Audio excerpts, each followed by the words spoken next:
Ugh, Jesus. Yo, you ever like smoke so much you start sweating and shit? No, what is that, like the meat sweats? Is that similar? Yeah, it's the weed sweats.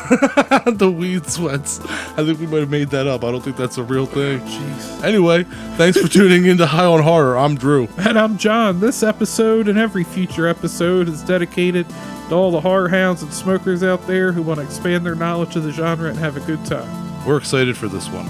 Today we're talking about the sleek yet gritty, stylish horror film, The Stylist, that we absolutely love. If you haven't seen it, it's available to stream on Shudder, and we recommend that you go watch it right now.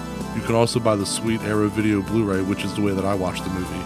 We're going to do a deep dive review, and to make this episode even better, we're joined by writer and director Jill Gevargizian. All that and more today on High on Horror. Interviews, reviews, and the latest news all rolled into one.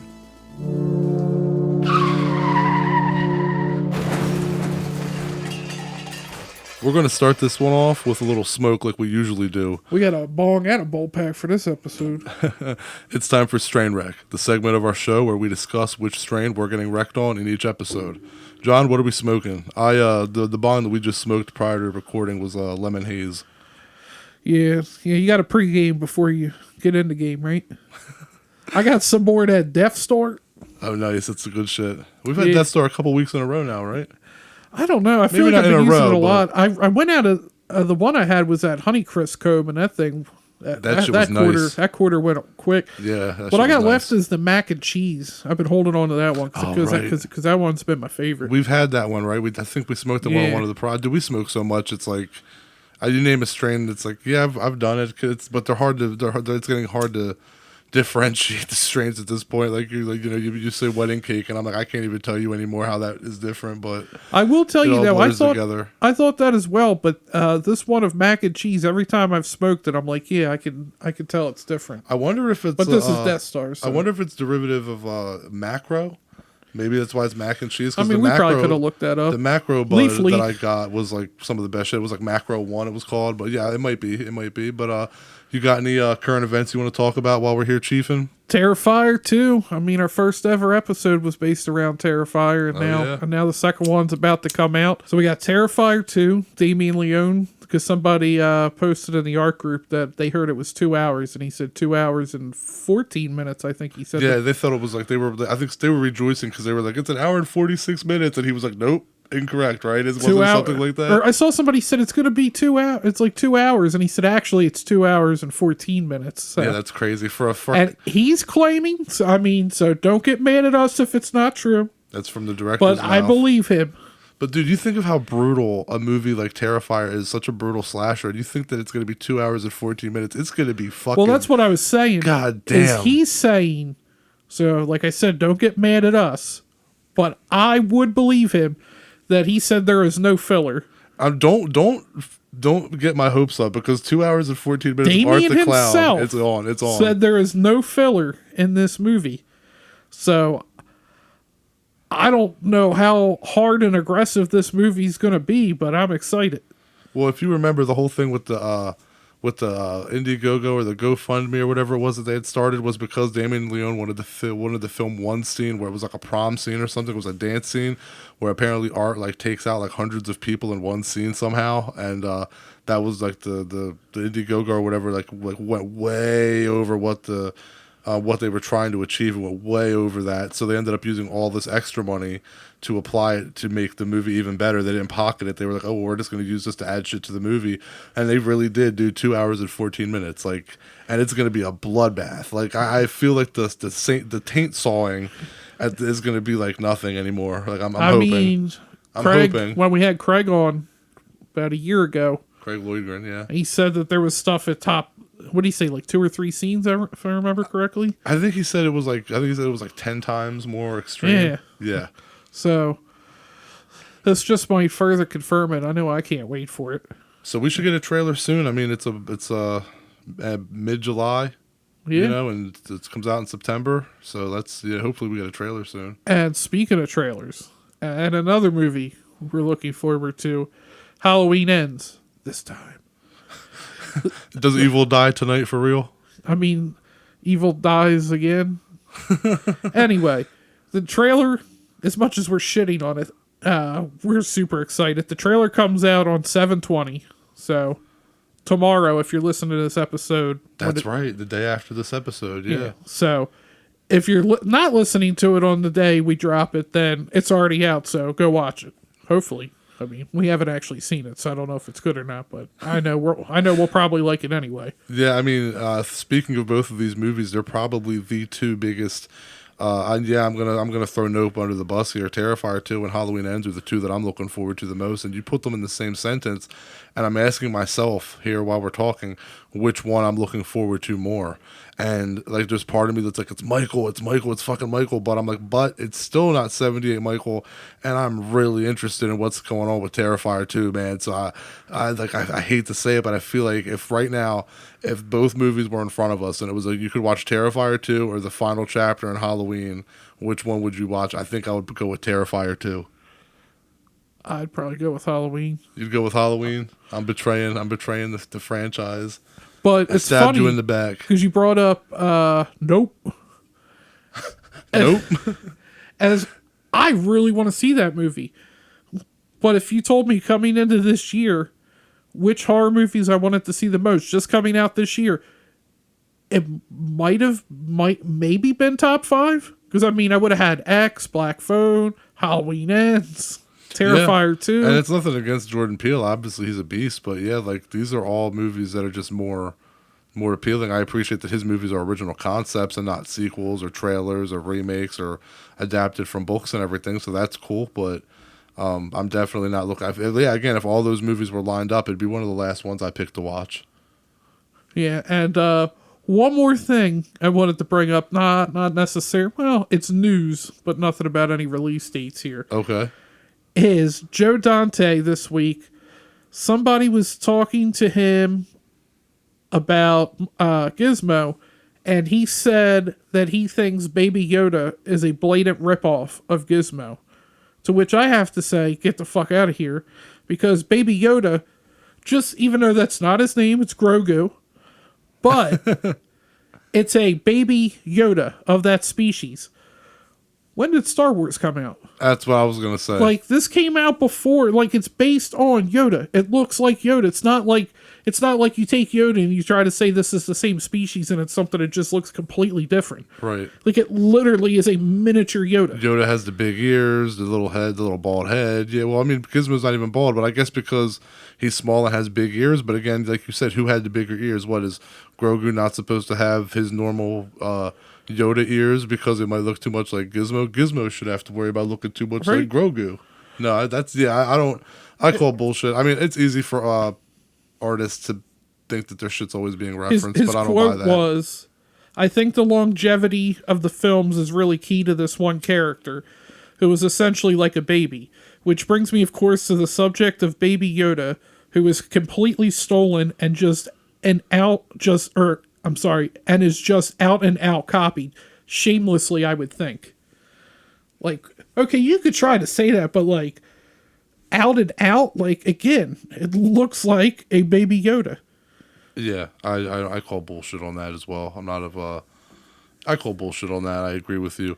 I also wanted to bring up to you, so SFX Magazine released a couple of new teaser images from Prey, the new Predator film. And fuck yeah, dude, yeah, these pictures look awesome, man. If any of you follow us on Instagram, check it out. I posted a picture just earlier today of the new feral predator from behind, and man, he looks fucking sounds sick. Kinky. It's the feral predator from behind. Well, the thing is with this predator is that it's like the it's the most. I'm stumbling for my words here. It's the least armored predator we've ever seen. The thing about this is that there is no plasma caster. He doesn't have the like shoulder cannon blaster that he usually has in the films because it's like so old. It's his weaponry is going to be more I guess, primal, and so that's really cool. They're really going like old school with it. The origin, it's IMDb has the synopsis as the origin story of the predator in the world of the Comanche. I said that wrong. Comanche Nation 300 years ago. So yeah, it takes place 300 years ago, and it's like he doesn't have all the armor and the high tech shit that we're used to. His mask is made out of bone, and I love the new thin dreads. He looks really badass. And yeah, it comes out August 5th on Hulu. So we're definitely going to be watching that and doing a review. Yeah, we'll definitely do a review of that.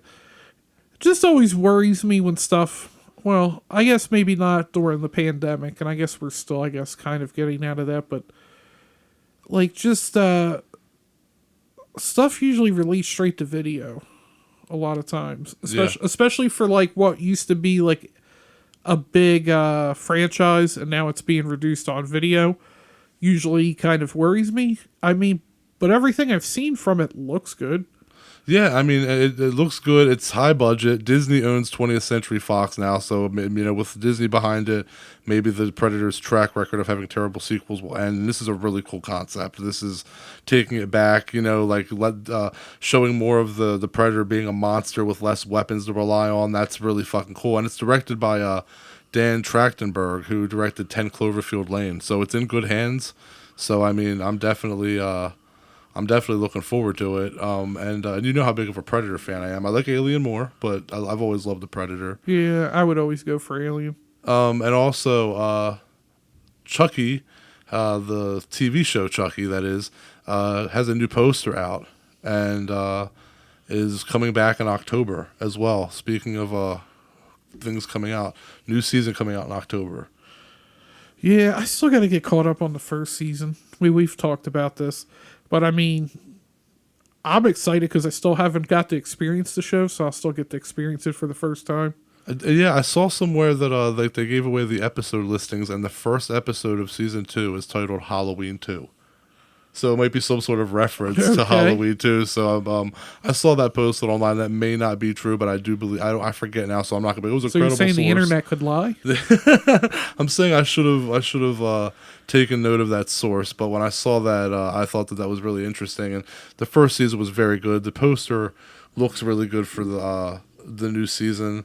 And the first season left a lot of cliffhangers. There's a lot of things that a lot of unanswered questions, a lot of loose ends. So it's gonna tie up a lot, and I'm really looking forward to seeing how it plays out. The animatronics, Chucky looks great, and it's October 5th. That's it. So yeah, August 5th we got Prey.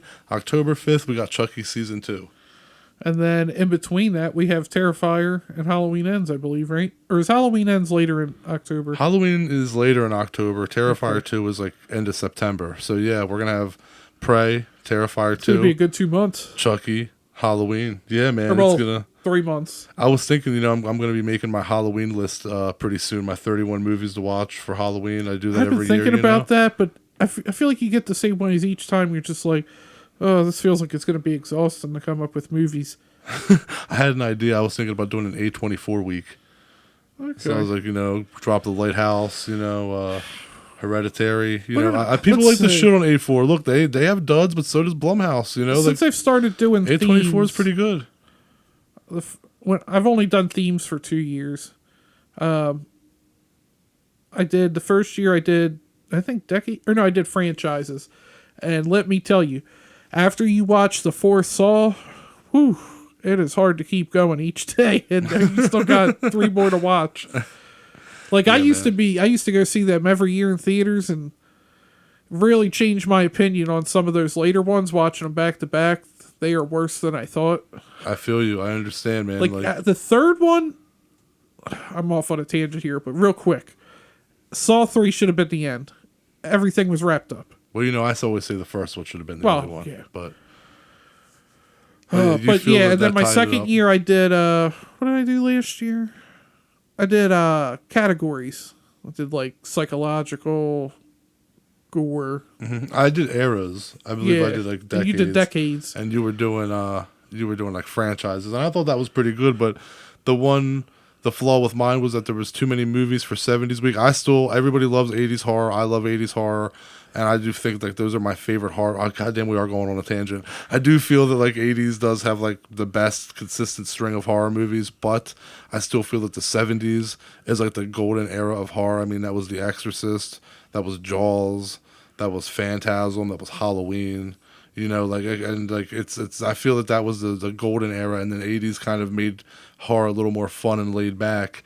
So when you're going through these eras and these decades, and you're just like, man, like, there's not enough. Like, I have 7 movies a week here to write out, and there's way more. And you ran into the same problem, but for a different reason, because you had Friday the 13th on your fucking. And I was like, I can't do 12 movies. That's almost 2 weeks. To take up like the half. And it's not that I wouldn't watch them all. It's just it doesn't leave enough for other. Yeah, like once you're done, like what do you have in your back? And I think I cut out Freddy's Dead and the Nightmare on Elm Street franchise. I can't blame you there. I would have probably done that either way. I fucked up and did 7 Saw movies. Would you have skipped part 5 and then Friday the 13th like you are? Well, like you would, because I know you're not a big fan of part 5. I mean, I would probably I would rather watch 5 over. Jason Goes to Hell and Jason X. Yeah, I'd rather watch 5 over both of those. I always liked 5. I like Roy Jason. That never bothered me. Roy Jace?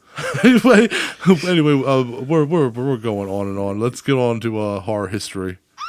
This week in horror history. All right. This week in horror hiss is looks like we got 2 movies. Well, yeah, 2 movies here out of the 3 I've never seen. First up, we'll go with Monster House from 2006. Dude, I love Monster House. That's directed by Gil Kenan, who actually wrote Ghostbusters Afterlife. I still haven't seen that, but I've heard good things. I've heard nothing but good things about Afterlife. You said nothing but good things? Yeah. Okay, yeah, same here. Well, Monster House is one of those kids' movies that I love the shit out of. That and Paranorman, Frankenweenie, Nightmare Before Christmas. I love these little creepy kids' movies, even as an adult. It's a good, wholesome movie with good creeps for the kids and a rich story for the adults. It's kind of sad. John Heder, who played Napoleon Dynamite, does the voice of Reginald, the arcade kid. He's pretty funny. Kind of recognize him right away. Quite a few like voiceover work. You can ever since Napoleon Dynamite, you just know it's him. Like you know that voice a mile away. I like Napoleon Dynamite too. 2002. You know what? Maybe we should save that movie. We ain't even gonna talk about it. A Dagon? Yeah. Yeah. You know what? Let's save that one. We're just gonna say that one. There's maybe a little surprise coming. 2005. It's not, well. Just say it. It's The Devil's Rejects. And from that guy. I've said this before, and no, I'm not going to mention the recent Monsters trailer. I'm not going to even fucking say anything about that. It doesn't matter. We're talking about The Devil's Rejects. Still Rob Zombie's best movie. I covered this last year on our on an episode last July, so I'm not going to go over it again. But I love this movie, and Rob Zombie killed it regardless of what he's done lately. Everyone can agree on this one. This is the one movie where they're like, he did this one right. Yeah, I still boycotted out of principle. Well, you know, I've said I will watch it if Rob Zombie ever comes on here. No, I think that's going to be. I don't ever have to worry about watching it. Well, you know, we were talking about doing like something where we can like donate to charity, so maybe that'll be like the watch along. It'll be like John will suffer through watching The Devil's, but he's not going to. I think personally, you're more scared that all the hype about the movie is right. I think you don't want to at the end of the day go, God damn it, he did a movie that I fucking like. It's like you're deliberately going. I'm being nah, I'm not even going to watch it. John Petty. Well, don't you fucking dare forget to mention the Catwoman, the Halle Berry one. How is that? That's not even a horror. Well, I guess it is horrendous to watch. That's your movie, though. I don't know why that's my movie. I just needed you to remember that it came out. I mean, Halle Berry looking good, so there is that. I mean, I used to love that movie. Didn't you have an action figure on your dashboard? Yeah, I got like 5 of them. I don't even remember that movie. I just remember the Catwoman suit. I remember thinking it looks terrible, and then just hearing nothing but bad things about it, and just saying, "Yeah, I'm not interested in Catwoman having her own movie. I don't care who plays the part. It's just not. I mean, 18th anniversary. Yeah. So are we gonna watch that after we done recording? No. You don't have a steelbook of Catwoman? That was good. No Catwoman in the physical media collection. Yeah, all right. That would be on the DVD rack if I did own it. You probably would have traded it back in a second, Charles. What a snob am I? Have some Yoda talk. What a snob am I?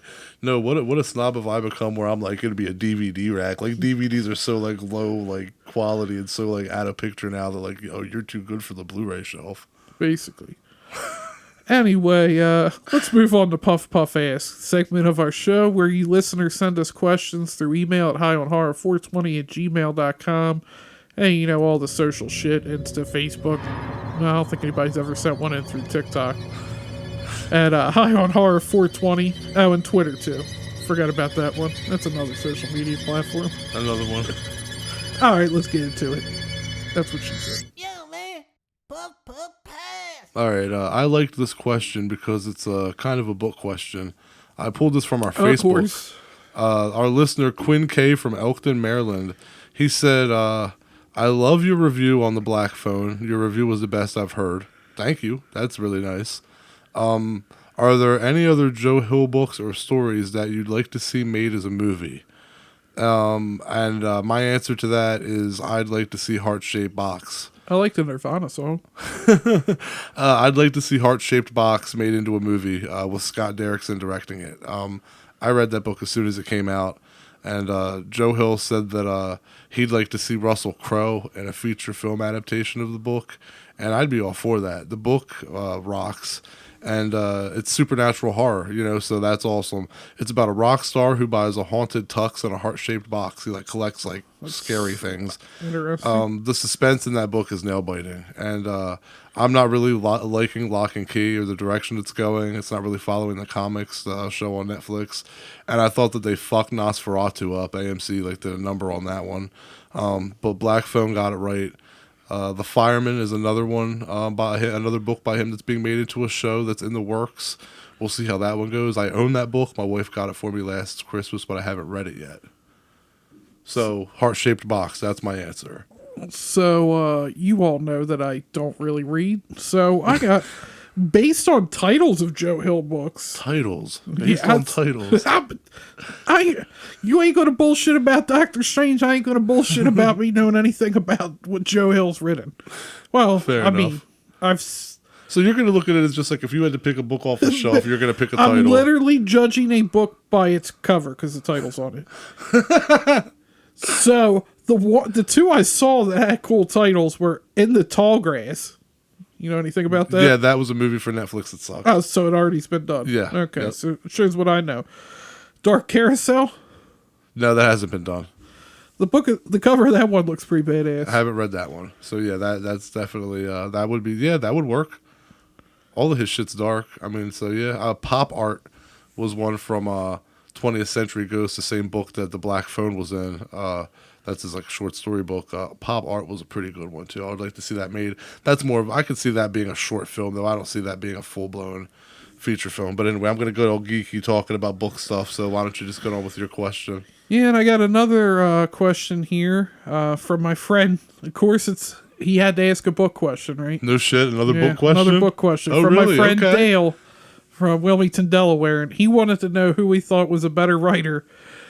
It's going to be unfair for me because I have actually read one of these people's books, but it's Joe Hill was one of them, or his father, Stephen King. I've literally only read Stephen King books. Wait, so the question is who's better? Who's the better author?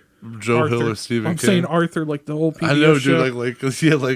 What? Hello, Arthur. What am I? What's? It was just called Arthur. Was it just called? I'm thinking of a Rocco's Wonderful Modern Day. Life. I got the two mixed up. I'm high. That It's a Wonderful Day. Work and play or something. Yeah, like that. yeah. I know exactly what you're talking about. I was talking about Hey Arnold, and I mixed that with Arthur. I thought I said those Hey are Arthur. two way different Hey shows. Arthur. Anyway, okay, so I've read most of Joe Hill's books, and I've read like a fucking ton of Stephen King books, but like Stephen King wrote so many books, it's like no matter how many you read, you're still behind like a ton. But just going off the body of work, I think Stephen King is just a king. Like, I don't feel that the body of work that Joe Hill has done yet has like done it in the end. Maybe the balance will shift when he's written as much as his dad has. But It's like Obi-Wan and Vader. Yeah, there's He'll so move from much apprentice to there. master. that even though Joe Hill's on a fucking ride, it's like John Carpenter, how he just dominated like that whole era of just consistent movies of like They Live, In the Mouth of Madness, Halloween, Escape from New York, The Fog, like just killing it consistently. That's pretty much what fucking Stephen King has done like up until like the like 90s, like early 2000s. Yeah. He's still writing, but they're not as good, but that's a big body of work to live up to. Joe Hill has a great start, but King is just going to be the king for a while. That's like Undertaker's undefeated streak. It's one of those things. It's like, who's going to take him down and what's it going to take? But I will say, to Joe Hill's credit, that I've said this before, my favorite book of all time is Horns, and that is written by Joe Hill, and that is kind of like a more modern version of The Crow. The movie that starred Harry Potter did not do it justice. But so Stephen King is my answer. Let me ask you this, because like I said, I have no actual reading knowledge of Joe Hill, where I do have some with Stephen King. Is Joe as wordy as his father? Because I feel like sometimes Stephen King just put too many words he didn't need. Okay, so that's a good question, and the answer is kind of yes and no. Joe Hill kind of more, he's not necessarily as wordy, but the scenarios that he puts, like when you're reading it, it makes sense, but then trying to explain it to someone, like Horns, for example, there's this whole thing in the book where, like, basically the main guy, Ig, and his girlfriend, I believe her, God, I'm terrible. I said it was my favorite book. I think her name's Marin. I want to say her name's Marin. I don't, sue me if I'm wrong, but anyway, Ig and his girlfriend, in the book, their fiance rather, they had this thing called the Treehouse of the Mind, which was like where they met, and it's like nobody else could ever find it. It didn't really exist. It was just kind of like on this like plane where they met and had sex. And I'm like, how do you, like, you're reading that and you're like, the Treehouse of the Mind, like, how is that even possible? Like, and then like, of course that wasn't in the movie. They were in an actual treehouse. But I'm like, like, it's one of those things where you're like, the fantasy in some of these books is just kind of like, it's hard to wrap your head around. But gotcha. He's not as wordy. All right, fair enough. So I have to biasly take Stephen King because I have no real knowledge of Joe Hill outside of just his works that have turned into movies. Right. So like you haven't read any Stephen King? No. Joe Hill. Oh, okay. The only Joe Hill stuff I'm familiar with is projects of his that have become movies. I haven't read the source material. Gonna have to get you some audiobooks for Christmas. Yeah, I've read Stephen King books and seen the movies. Mm-hmm. So yeah, so mine's a biased pick for Stephen King. I mean, the concept of Horns, though, tell me that this isn't like a good concept. Okay, so it's like this guy, he's not a rock star, the dude from Heart Shaped Box is a rock star. This guy, Ig Parrish, okay, so he just wakes up basically and realizes that he's growing horns out of his head. Like, there's like horns protruding from his forehead, and he has no idea why. And comes to find out that his fiance's been raped and murdered while he was passed out. And the last that anybody saw of the two of them was they were arguing and screaming at each other, and he was pulling her out of a bar. So it's like, oh shit, he pulled her out of a bar. She's found raped and killed in the woods. He wakes up with no memory of what happened, and he's growing horns on his head. The horns make people tell the truth. So the more that they come out of his head, whenever he's around people, like, they don't notice the horns. It's like they don't notice them. Was this the movie Elijah Wood did? No, it's Daniel Radcliffe, Harry Potter. Yeah, it's Elijah like I Wood? said, it didn't do it justice. But it's like, like he'll just walk into a room and a woman will just be like, I want to beat the shit out of my kid. I fucking hate my kid. Like, they just speak truth. They can't help but speak the truth. So he realizes that like by using his horns, he's going to be able to find out who killed his fiance. And it gets really dark, and it's a pretty good fucking story, but it's kind of like he had to become the devil to, he basically had to become, it's like what's the devil's in the details, basically. Gotcha. I really liked it. Yeah, really good book. Yeah, maybe I'll get the audiobook of it. Definitely. Anyway, we put a lot of time into these put a lot of time into these answers for these questions. I think it's time to get to the point of the episode already. Let's talk about the Stylist.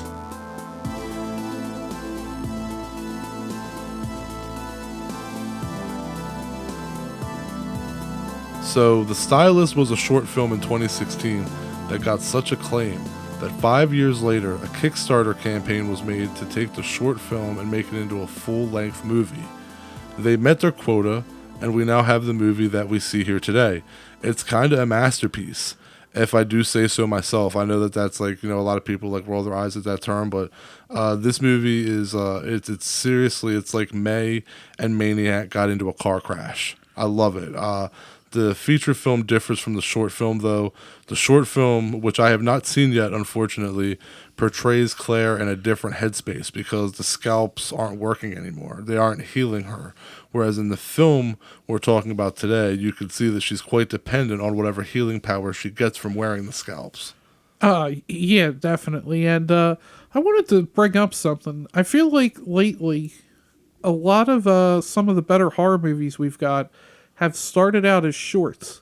Yes, man. And Slapface.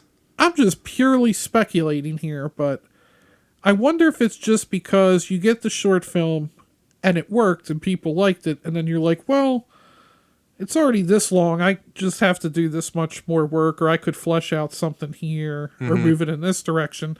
So I feel like it's almost like your rough draft. Yeah, it's like after you sit back, you go, hey, I could have added this or done it. Or actually, I thought that was going to work, and I don't like that there. Totally. Absolutely. It feels like, they're escaping me now besides Slapface as well, but there's a couple other ones that, have just started out as like short films and they've worked. Yeah, absolutely. Yeah, and in the original draft of the script for the Stylist feature film, they obviously had to beef it up, like you were just saying, to make it feature length. They had to beef it up, and there were flashback scenes that showed you some of Claire's childhood, but they ultimately felt that it wasn't going to work and that the pace was off, so they hired Eric Stoltz, who wrote Under the Bed and Late Phases, Late Phases was a fucking awesome werewolf movie, and he found a way to keep the integrity of what the story was supposed to be and was already, and just beefed it up in all the right areas. Yeah, for sure. And now let's get into the synopsis here.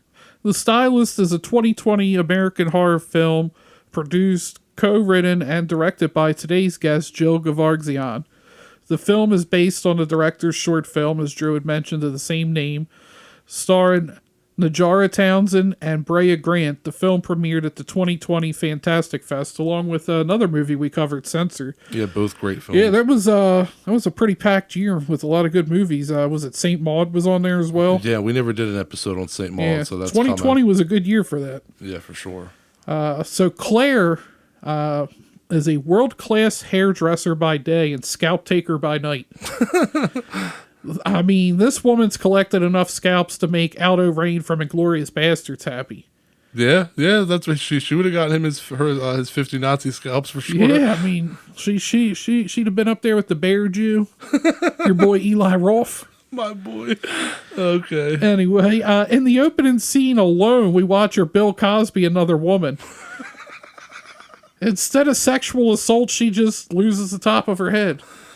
I gotta say, that opening scene, I was like, damn, what kind of hairdresser place you go and you get some wine? I said that to my wife as and well. I'm like, damn, that's the one you get fucking murdered at. That's a fancy hairdressing place when you can go in and get some wine while you're getting your hair done. That'd be nice. Like, I'd love it at my barber. Like when I'm getting my hair cut, I'm like, you want a beer? Like, hell yeah. If he was like, hey, you want a J? But I mean, and the thing is, later Claire doesn't even charge much for the wedding hair.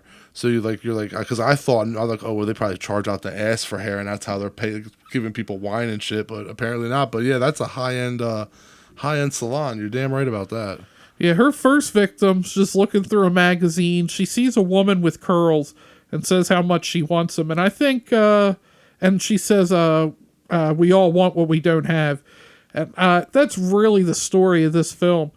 You mentioned May. It's kind of along the same lines. Claire just kind of fits in.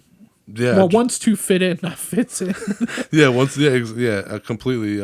That story of like lonely and outsider and like, oh shit, like somebody's interested in me and I'm such a weirdo, I'm fucking it up because I don't know how to like be social and not be weird and I don't know how to stop killing people. At least in May's case, she didn't really kill people. Claire here, like, she's just kind of an asshole from the start. She's got that urge to kill people all the time. Yeah, I mean, I wouldn't call her an asshole, but I get your point. She's murdering people and taking their scalps. I feel like asshole's kind of an okay thing to call her. Fair enough.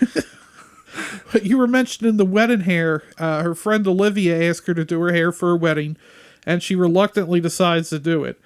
And then Olivia starts inviting her to stuff, like wedding related, which culminates with her bachelor party.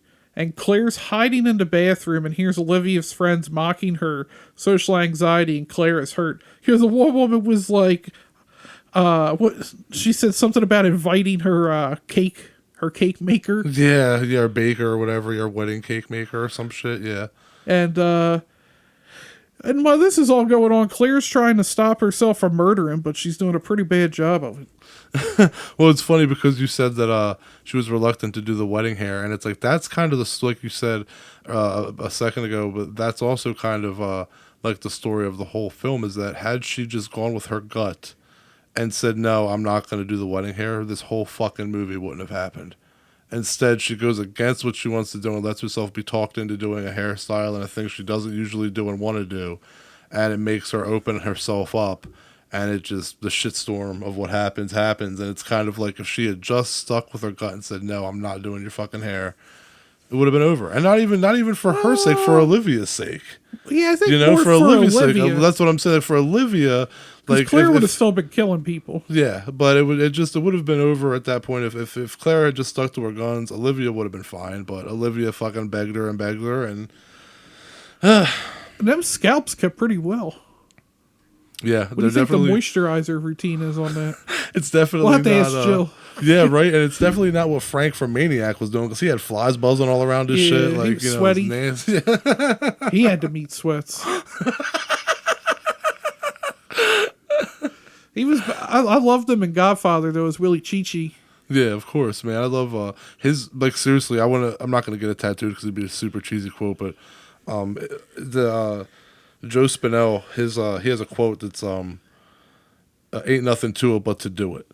And I always use that like when I'm at work and shit's hard or getting tough or whatever. It's like, how am I going to push on? Just ain't nothing to it but to do it. And it's like, that's right, just keep trudging on. And I like his mentality. So like that quote always stuck with me. That was a good quote. He always had, well, talk about Maniac. I was going to say he has a bunch of cool characters, but and then I thought of Maniac, but I was thinking of Godfather, Rocky. He's in good movies. Yeah. The Undertaker. He was not the wrestler. He was in the movie The Undertaker, and he was just batshit crazy in that. But anyway, that's yeah. Yeah, and Olivia, she gets a little freaked out because Claire's being a stage 5 clinger. Like she showed up at her work and shit. Yeah. Like she's like begging now to do stuff for the wedding. She wants to be involved. She wants a friend. Yeah, and then she starts like sneaking into people's houses. Mm-hmm. Just chilling in the bathtub while they're taking a drunken piss. Yeah, and what about, are you gonna mention what else goes down when when Claire's breaking into Olivia's house? She goes into the naughty drawer. Yeah, she takes a dress and then like she helps. She gives herself a helping hand on the bed. The whole point is that she wants to feel what it's like, to see what it's like to be Olivia, and so she's even staring at Olivia's husband on a picture on the nightstand while she's using her magic bullet, and. Yeah, it's one of those scenes where it's psychotic, but you can it's so well shot. It's like Robert Pattinson out by the shed, Lighthouse. God, Josh, you got a cranking hog noise for that. But it's such a well shot scene that even though what she's doing is like vile, you understand exactly why she's doing it. You don't need nobody to explain to you why did she do that. Why did she go in there and do that? That's nasty. Like, it's portrayed on screen so well that like you automatically you're like, she's trying to be Olivia. Like she really wants to be her so bad. She's imagining having sex with her husband and even using her little toy. It's disturbing, but you understand. She left that window open. I love this how it's just filmed in a way that you understand the psychology behind Claire, or not that you agree with it, but that you at least see what she's up to, and you can understand what she's doing. And then Olivia comes home, and Claire got to go out the window real quick. Yeah, left it open too. Speaking of Catwoman, that was some Catwoman shit. So that's what that feels like. Anyway, Claire doesn't take well to being told, no, you don't need to help. She's at the wedding to do Olivia's hair. She ends up doing more than her hair. And she ends up switching with her. And Claire walks down the aisle, hid behind the veil, wearing Olivia's scalp. When the groom Charlie unveils her, he panics.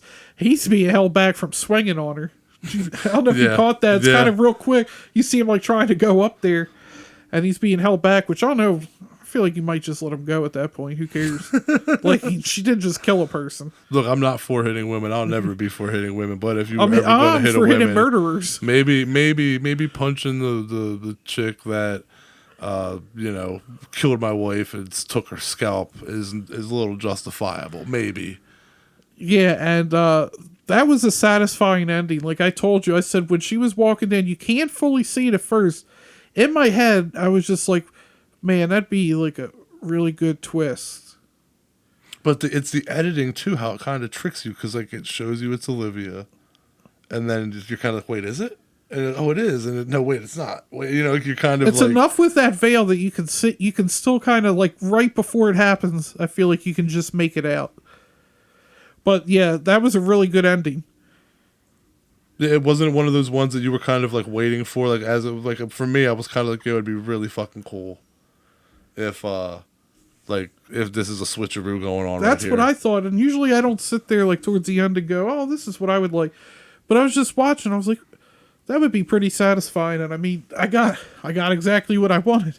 It definitely a disturbing ending. I don't think Charlie did though. Kind of that Midsummer ending where holy shit, why can't I think of my man's name right now? Ari Aster, there we go. How he said he didn't want people to like really know how they felt after watching Midsummer. I kind of feel that like that ending shot of Claire just like smiling in the gown with She's the so proud of herself. Yeah, you kind of don't know how to feel. It kind of leaves you a little unnerved, and I like that though. I love that shit. So what an ending. She's probably going to prison at best. I'm gonna ask Jill about that. I want to talk to her about that. I mean, I feel like she's at best just going to prison. At best, yeah, for sure. I don't think she's getting away with it. Be fucked up if she got the electric chair and they fucked her hair up, putting that fucked her up, putting that wet sponge on the top of her head and doing the Green Mile to her. She gonna get John Candy. John Candy, you mean John Coffee? John Candy, damn. I love John Candy. Yeah, much love to John Candy, but he went out a much different way. I'm pretty sure he was electrocuted. I hate to throw nines around like they're candy, and I've been giving a lot of films that we review lately a 9, but this one's a 9. The directing of the film is so sleek and professional. It's so well done. Yeah, the acting. Yeah.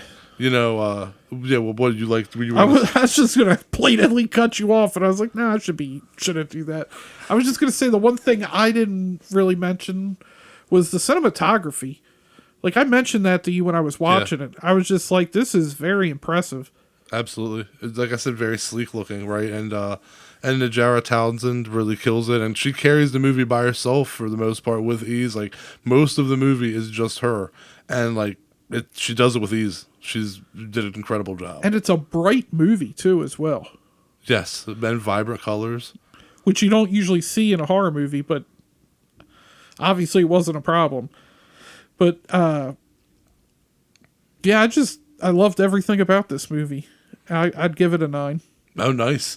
Yeah, well, I was going to say even Claire, even though she's crazy as hell, you want to spend time with her character. That's what I found so intriguing about this movie was like characters like Frank from Maniac, like I keep mentioning because scalp for scalp, but like when you're following Frank, there's this gritty like, ew, this dude's a greasy creep, but when you're following Claire, why is he always sweaty? You want to spend more time with her. Like you're kind of like, I want to dig deeper. I want to know what makes her tick. Because she seems like she's a good person and wants to be a good person. So what is it about? Like, it makes like it's like the psychology behind it. I just love the fact that you want to spend more time with the character, despite how fucked up she is, and it's like she evokes some kind of sympathy from the viewer. At least me, anyway. I was gonna say there was one time I caught myself in the movie, and it's the bathroom scene where I'm like, oh damn, like that sucks for her, like yeah. And then, like, also when Olivia's like, just leave me alone. in fairness, she's explaining it's not just her, it's everybody because of the pressure of the wedding and everything.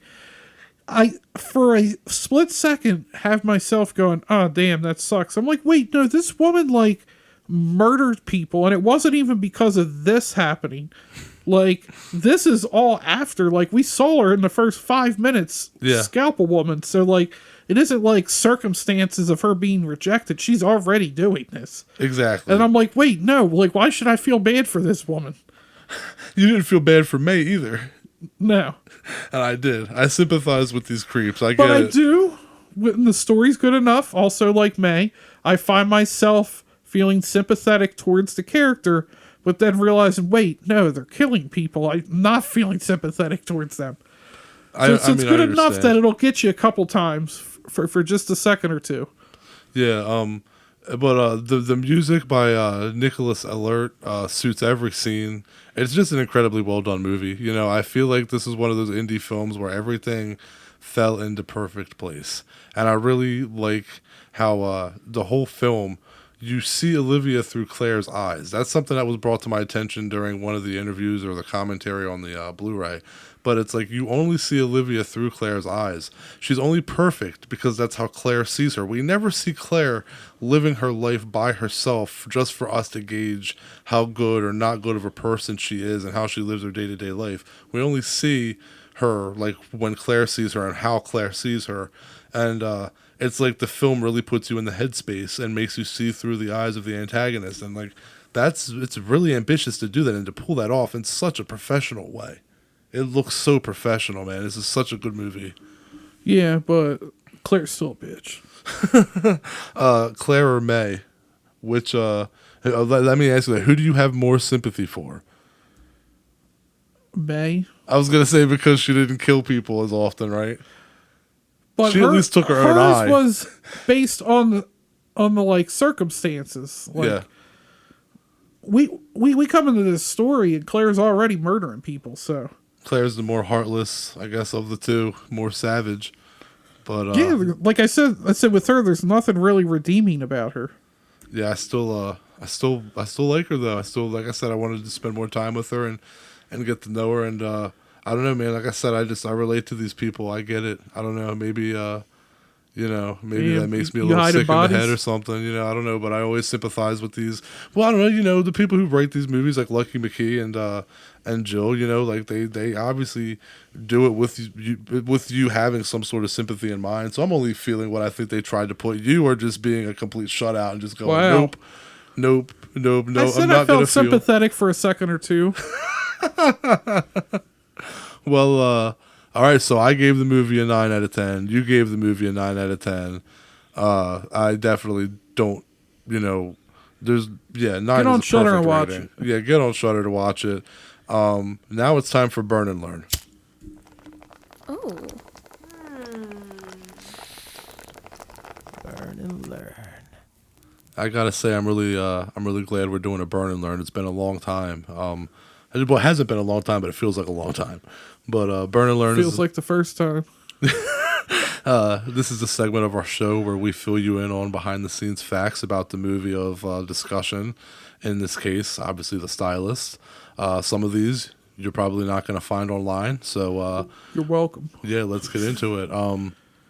Director Jill Gevargizian plays herself in the film. She's a victim that gets stabbed in the throat. She's the random knock knock who's there stab. Yeah, that was the best kill in the film. Agreed.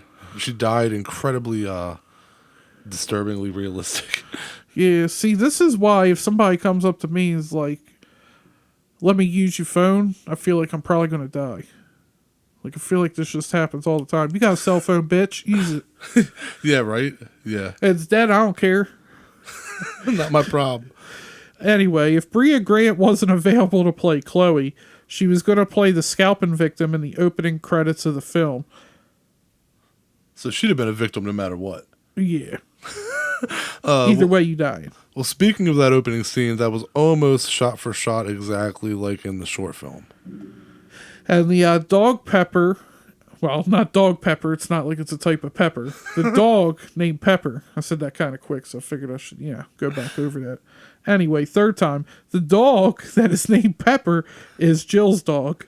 Yeah, and The lighting in the bathroom scene that we had just talked about, where Claire hears the bridesmaid trash talking her, that lighting was inspired by Suspiria. So there you go with your cinematography remark and the lighting, and yeah. And speaking of lighting, the club scene with the lights and music was meant to look like a John Wick type of club. It did too. I could see that. Less violent. way less violent. Yeah, I don't think Claire stands a chance against the Wick. The Wick.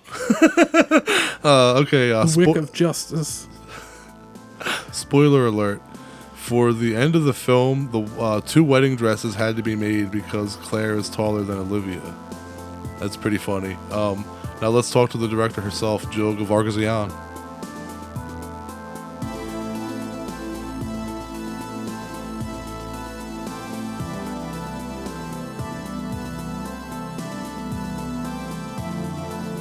Our guest today is a writer, director, producer, and an actor. She wrote and directed The Stylist, and she's also really a stylist. Welcome, Jill Gevargizian. Thank you for being on High on Horror. Hi, guys. Thank you so much for having me on. I'm definitely always high on horror.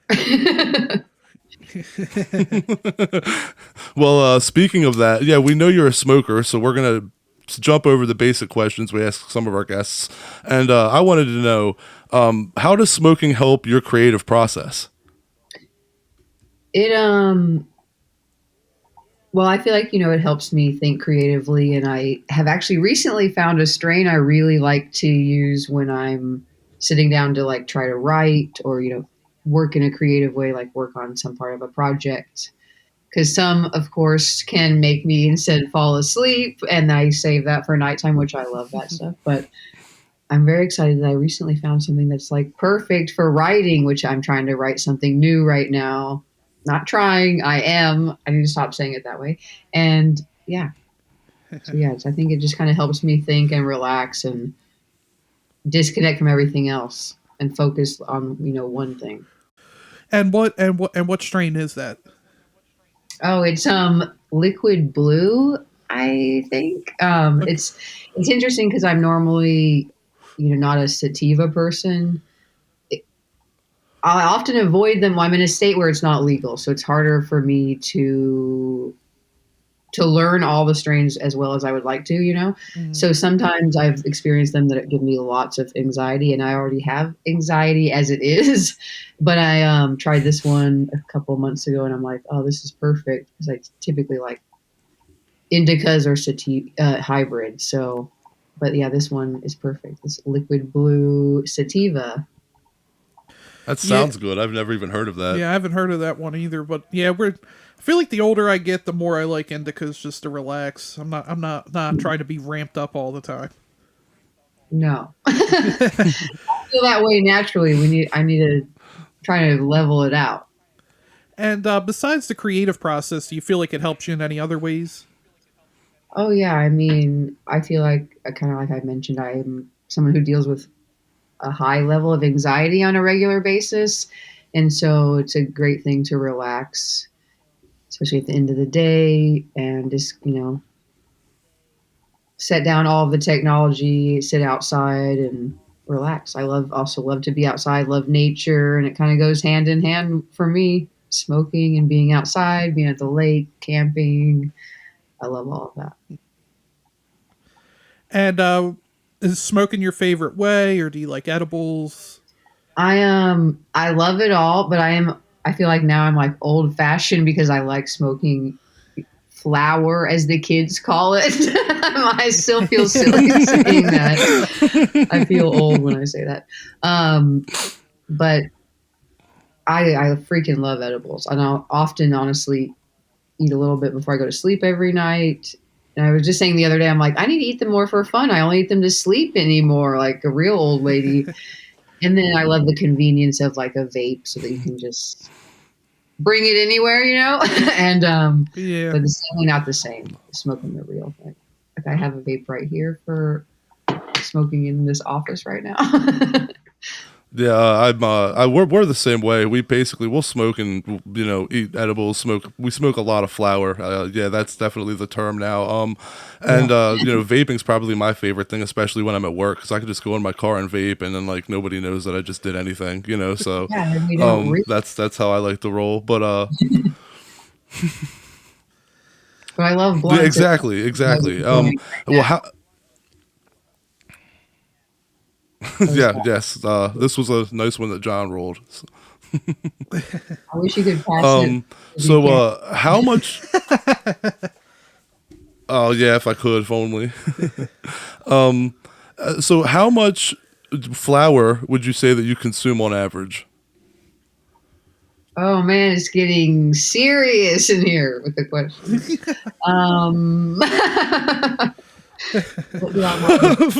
No. It's okay to be honest. It's okay. We smoke a lot. Probably more than we should. I mean, at least like a quarter a week, probably a little bit more. Okay. That sounds about right for me. That's about right. I'd love to be able to smoke a little bit more. Got to keep rolling in the money. That's the plan.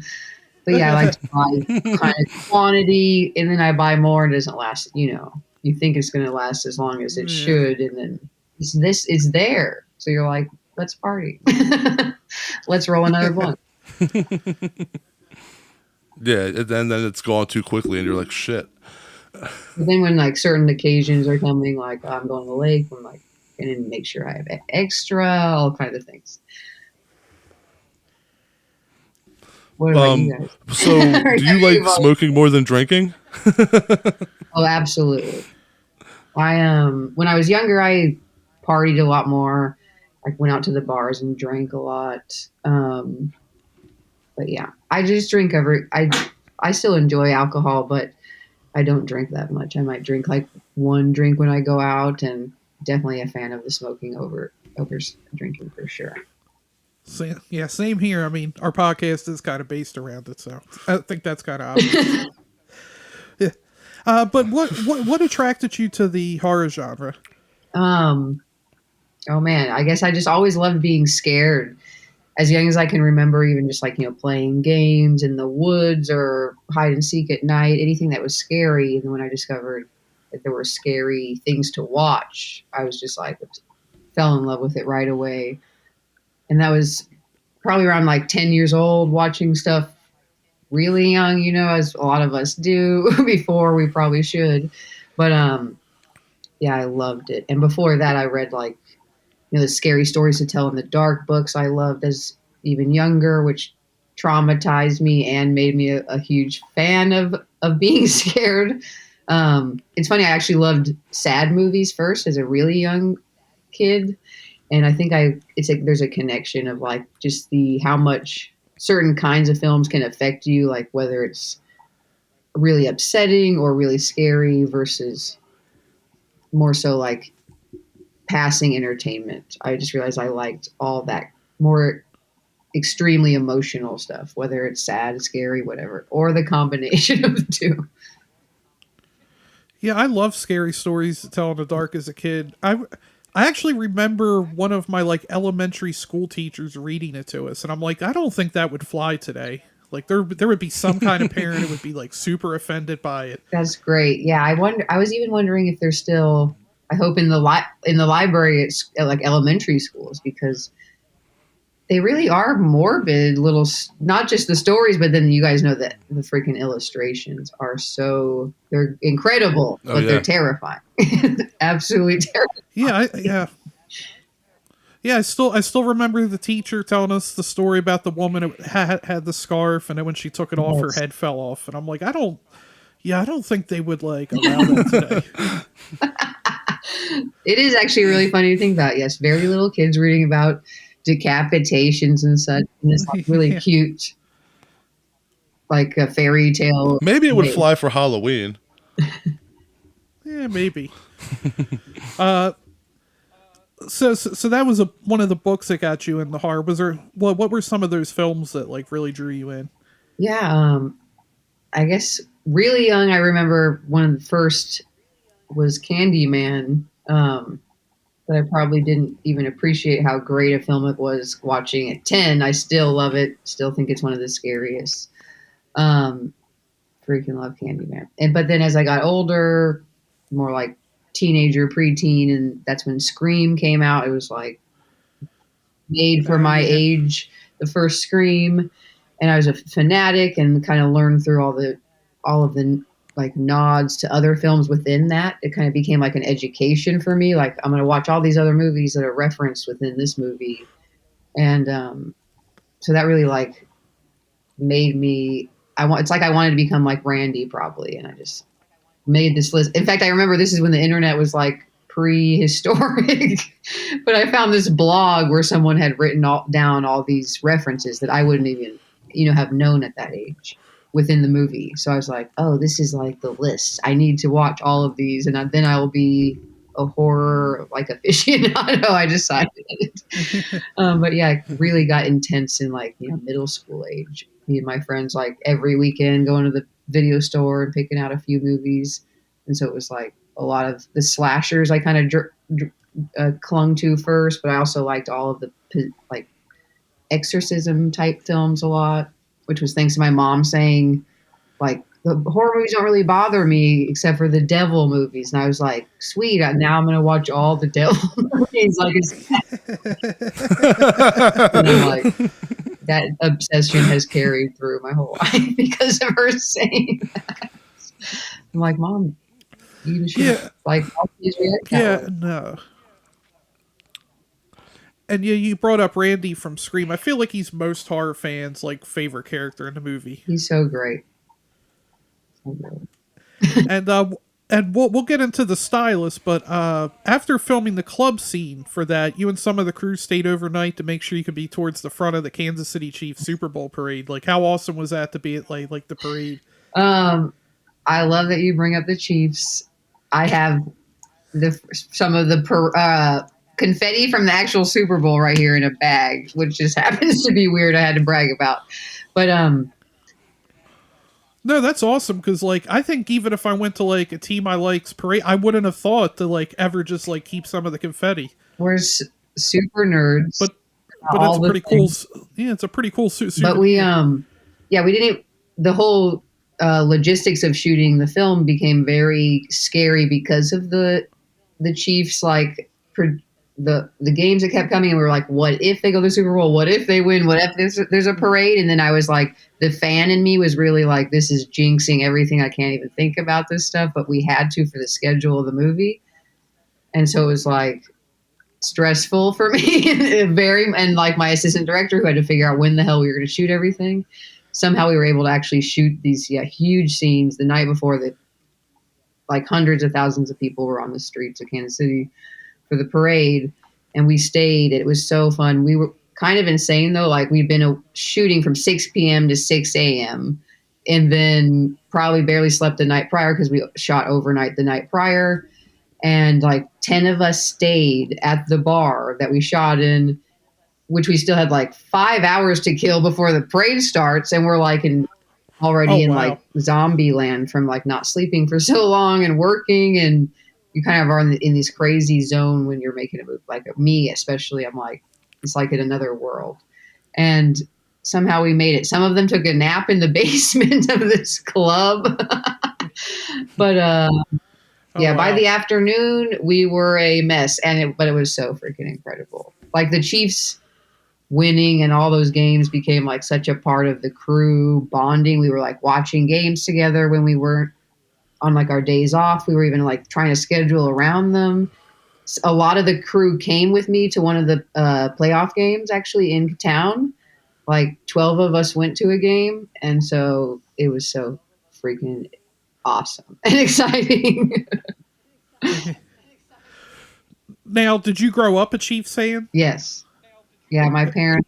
So you've always been crazy about football? Yeah, I've always been a big fan. I remember my parents watching all the time, and then started going to games as I got older. And like going to the games is like a huge love. I've been a season ticket member for the last few years, and a group of friends of mine that I've had for like 15 plus years, we go, and it's just like the experience of going is like a part of why I love it so much too. We have like, we're kind of known for an insane tailgate scenario. Like we all get there 8 hours before the game starts and fucking do a whole spread of cooking. And it's in kind of like, by the time you get in the game, you're like, That sounds awesome. we're out there smoking. How high did you Don't get? tell Arrowhead. I didn't say that. Now, did you have a favorite player growing up? Well, I'm going to now sound like a poser, but when I was younger, I definitely didn't know their names very well. But I did brag about how we lived in this.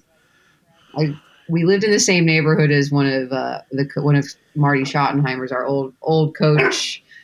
His family was like, we lived in the same neighborhood as them, and I was like, I always geeked out about that as a kid. That is pretty cool. Yeah, we just lost. But you guys lost Tyreek Hill this year. I was just saying we lost, like, or we switched, like, so much of our main players. Like, we only, I'm like, I have to relearn our whole new team now. We have, like, Kelsey and Mahomes, and everybody else is fucking switched. I'm not happy about that. I mean, Patrick Mahomes will still be good, though, so. Yeah, we got this. Now, with the Stylist, you co-wrote and directed. Do you like the writing process more or directing?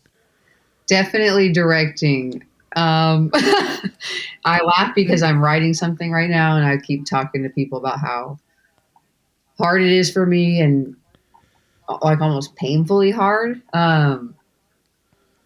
It's like it's very like it's satisfying once I get some freaking progress, but the process of doing it is just, you know, so solitary. It's like when you make the film, I get to, like, I'm constantly collaborating with people, and it's this group team effort that is like really exciting, and it's like then it's like really happening. When you're writing it, it's like, who knows if this will ever happen? Constant like doubt when you're writing. But yeah, it's very challenging for me too. I work with other writers, like the co-writers on The Stylist, for instance. One of them, Eric Stolz, he is the fastest. He just possesses this natural talent for writing that's just like blows my mind and makes me feel like I should just not write at all, because he'll write a whole first draft of something in a few weeks, from just like an idea to the whole draft. And I'm like, oh my, I think about something. I like outline movies for over a freaking year. I mean, couple years before I even write it into a script. I'm not a big writer. I'm more of a producer director. I've directed other people's writings often. I do like to write and especially direct my own stuff, but it's very challenging for me to write. But I am excited to be doing it again. And I finally got a first draft out, which is like very encouraging in the shortest amount of time I ever have in my life.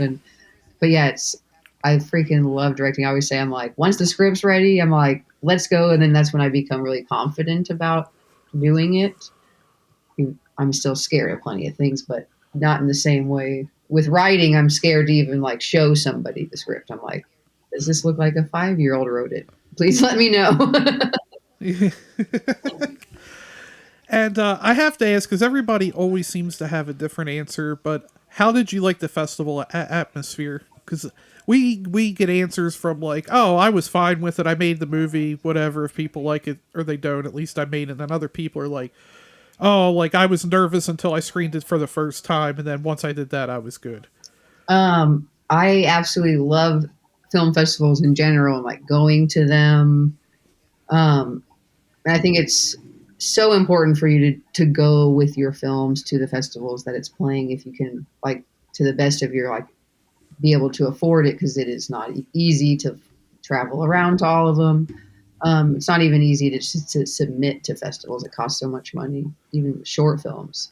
But I think that made a huge difference in my career, that I went to so many. I met so many people, met the people that run the festivals. There's all kinds of people in the industry at these things. You never know who you'll just meet, just socializing at a casual, after event. And like that kind of stuff has really changed my life. So I like love film festivals, and I always took it even seriously with the short films. I was like, I'm making these to try to like make a name for myself as a filmmaker, and to meet and to network with it. But with the feature, we freaking put it out in the like kind of the worst of the pandemic. So we were a lot of virtual festivals. I was heartbroken about that, but it is what it is, and we had a great reception, and we could see everyone tweeting about it. It is definitely nerve wracking when you sit down and watch. I've still had the experience of being able to watch it with people at festivals in person since stuff started to open up again, but it's always nerve wracking. Even like recently, it's shown again places, and I sit down and I forget what it's like, and then the movie starts, and I'm like, "Oh God, I don't know if I can do this again. I think I have to leave." I've watched it 5 bazillion times at this point in my life, so I actually have been the filmmaker that doesn't watch it anymore with the crowd. And I know everyone. I get it with you. With a short, it might only be like 10 minutes of torture. Then you have to watch an hour and a half every time, and you're like, "Oh God!" Like I've seen this thing, and I just see the things maybe I want to fix about it 2 years after the fact. But it's still also fun to hear the reactions in real time to moments, like the gross moments or the awkward ones. Or like if people are going to laugh at something, I really hope they will. That's always like really satisfying to hear in person. People laugh at these awkward moments. I'm praying that will happen. But yeah, I love it, and it's nerve wracking. But I also like to hear the negative reactions. I'm like, they have to exist. So I'm like, just somebody be honest. But then some people are like just shitty, which that's different. Yeah. I always can't stand when somebody gives a bad opinion when they're like, I hated it, sucked. And then you're like, why? And they don't really hit. They're just, I didn't like it. It's like that's not. I hate I hate to sound like a snob, but when people like don't like movies I don't like, I like to question them on it. I'm like, why? What didn't you like about it? And that's when if you're legitimately judging the movie, we can have an intelligent discussion. Or if you're ignorant, you're just gonna be like, well, I didn't like it because of this. And it's like, well, there's no talking to some of those people. So sometimes the negative reactions can be good, but you got to weed out the ignorant motherfuckers. You know what I mean? And I'm going to steal this quote from this. Was it Dan? I think I don't remember the artist's name. I was just watching that The Shop on HBO. There was like LeBron and like some of the guys. They interview people every week. It's a freaking awesome show. The DP on the Stylist works on. He shoots it sometimes. But I was watching it, and like Daniel Kaluuya was on the latest one, and this artist who I cannot remember his name, but he said something like, negative reactions to your work. I was like so inspired by what he said, but he's like, negative reactions to your work is like, it doesn't bother me at all, because he thinks about it like, that person's perspective on the world is not like is not something that I jive with. So I don't want them to like my work. And I was like, that's really interesting to think of it like that. I'm like, we don't connect like on those basics things. So why would they understand like something coming from my perspective? And I'm like, that makes sense. And it's really not an offensive thing. It's just like, they don't see the way that I do. So it's okay if people don't get it, Right. But yeah, he said it more eloquently, but that show is freaking incredible and inspiring. Lots of really cool people are interviewed on there. Well, when I first saw the film, I immediately told my wife that she had to see it. I told her, I said, it's Maniac meets May. And I wanted to know, since I've seen it, I've seen those films like being mentioned floating around in reviews and stuff. Did you yourself ever like use those films to describe the Stylist? Like, Claire is like a more pretty, less greasy Frank from Maniac. Less greasy. Yes.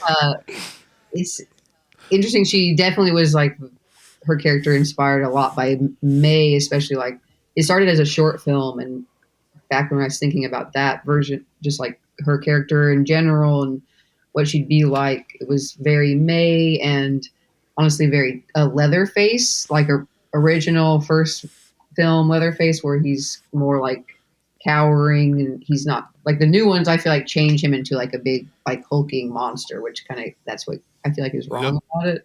But the original one, I think he's kind of sad seeming, and so it was more like that. Like I thought of, and I would say like it's like a female hairstylist Leatherface, because she wears the skin in a different way, the hair, and then it loses herself in those people the way kind of Leatherface acts in a different way depending on which mask he wears, even in the original.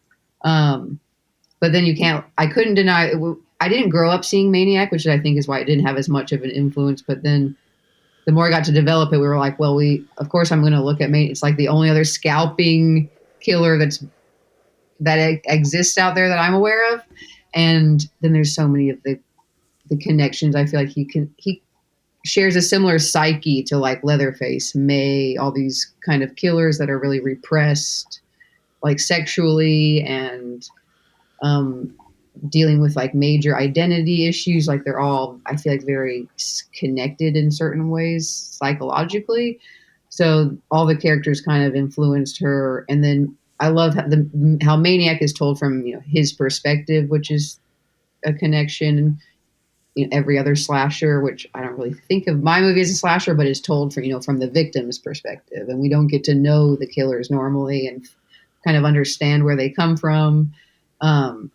But yeah, especially once we got to writing the feature, I would kind of look to it and be like, well, how did they deal with this? And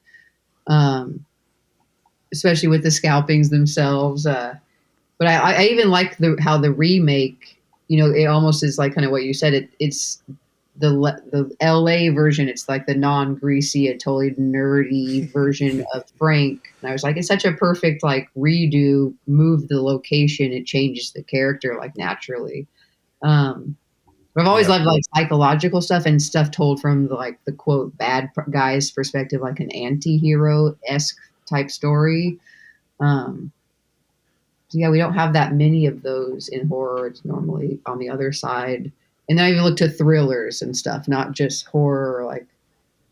But yeah, I love Maniac. And then we did, when it came to the feature, we did a Kickstarter at the beginning of raising money. And an artist I worked with a lot named Lou Rusconi, he made a piece for our rewards that was an homage to the Maniac cover. That's Claire holding the wig, just like Frank with that's awesome. the knife. Font is the same, and it's really cool. I was like, oh, I love it. I wonder if I want the original director of Maniac to see this nerdy homage. And even the mannequin kind of connection. And I love the stuff with Frank, like in his apartment, crying with his mannequins. That's the morbid shit I like. Is like the emotional stuff you see with the bad people. Right. Definitely, I completely get you, and as you mentioned, I mean, I definitely agree with what you said. I sympathize and like those characters the most as well, which is why I was drawn to the Stylist so much. And as you had mentioned, it started as a short film, and that was well received. And then it was like 5 years later that, with a successful Kickstarter campaign, you guys made the feature film. So I wanted to ask you, what about the Stylist made you go, this is the one that I'm going to put it all into and make a feature length film? I always wanted this one to be a feature even before the short. I knew I wasn't ready to make a feature yet. And it seemed like the one for me because it felt like personal. It felt like I had a personal perspective on it that it would make it special. Like it couldn't exist that way from someone else because I am a hairstylist. I still am one. And while the horror element of it is totally, a fan, that's not real. Of course, it's not based on me, but a lot of flair is based on me, and not just that, but like me being able to bring the perspective of that work to it, and actually like the relationships between clients and hairstylists, kind of showing that in the film in a unique way between this specific character, and yeah, I just felt like it was something that I could do, and I had a specific knowledge on that would make it unique and special. So it just always felt like something we had to do. And we for a while tried to get the film financed in kind of a, bigger way, we didn't want to do a Kickstarter. We've done them for the shorts, which is hard even on that level. So, but finally we got to a point where it's like, we got to make this movie. Like, I'm done. You have to prove that I'm going to just make a freaking movie. And because that's what they say, the Duplass brothers kind of have this famous quote, like the cavalry's not coming if you're waiting for that big moment or break or someone to like finally finance your film. it's like you just have to like prove you're going to do it no matter what. And I was like, I guess that's the freaking thing. We have to, let's do this again. But the Kickstarter was kind of just like the green light to make the film. And then we still had to raise a lot more money to finish it. Which I learned that's part of it. People, when they're kind of starting, just like, you really don't know how you're going to pay your post-production yet. And I don't like to work like that. I like to know that we're going to be able to finish the movie.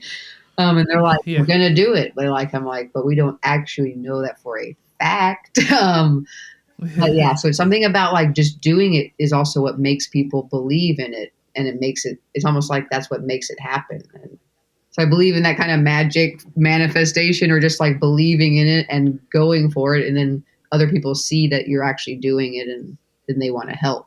They're like, oh, they're really making a movie. Maybe we will. So it's really like when you're on this level, kind of like piecing together like little pieces of investments at a time. And do you think making the short first helped with the overall development? Like you could kind of see what worked and what didn't work and just kind of flesh out the story more? Yes.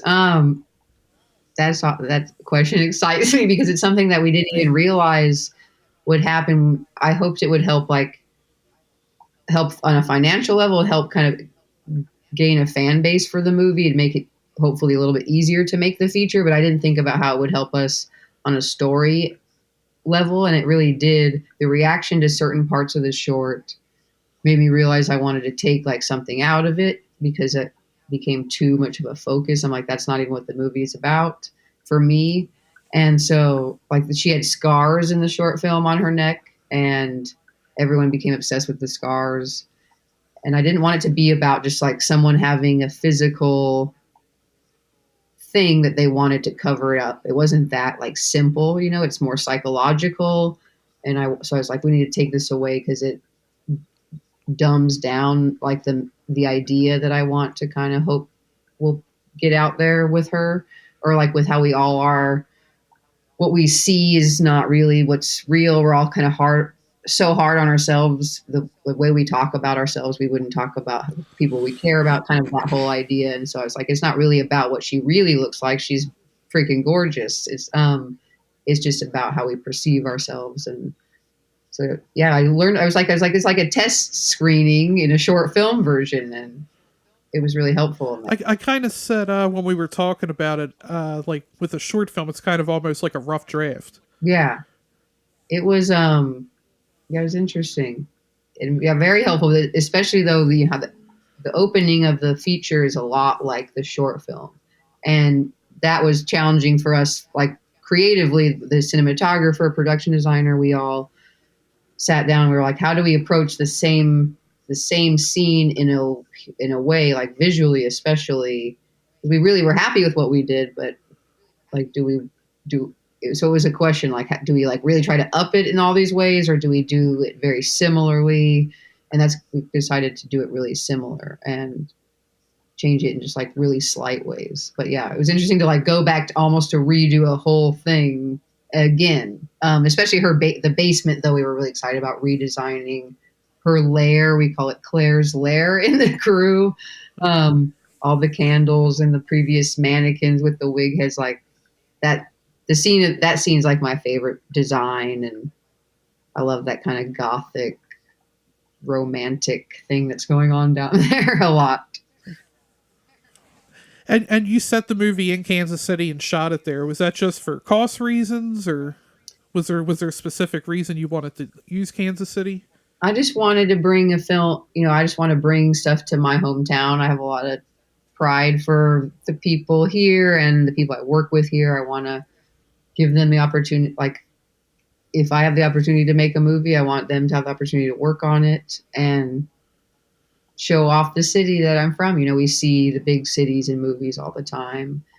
And we were excited to really show it off anywhere we could, like with specific scenes. We're like, how can we make this more, more cinematic versus just like, there's a scene with the main two characters, Claire and Olivia, in a parking deck having a pretty confrontational conversation. And we were like, this could be in any parking lot in the world, like the most boring parking lot, but we're like, what if it's on like the top level of a parking garage and like the whole city's behind them? And so we just like, we try to do stuff like that often, or even when she's running through the park, there's like the city on the other side of the river.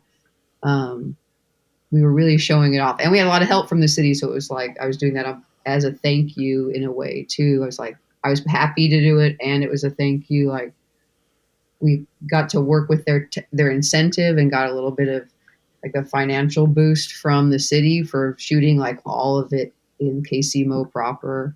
It was cool. It was really exciting to show it off where we could, and like even have Claire say it in the first scene, so like where the hell we are right away, and it's all like real locations that are really you can go to. We're not building $1 million sets on this movie for sure, like the salon, the coffee shop, the club, everywhere. I hear people all the time, they're like, I got married in that church in your movie. I'm like, I hope I didn't ruin your memories of this movie. Oh, I love it. I was really excited. Yeah, that's hilarious. That'd be a bragging point. I know. I was like, so hey, that's the church I got married at. I got married at that church in that movie. I know I'm such a geek for stuff like Chainsaw. Like I go to the I've been to the locations. I'm like, it'd be the dream one day to be like a cult movie where they're like go to the places and they're like, I want to get married. Where, spoiler alert, that girl got that one wedding happened in that Stylist. Maybe if I can't tell you. You have to watch the movie first.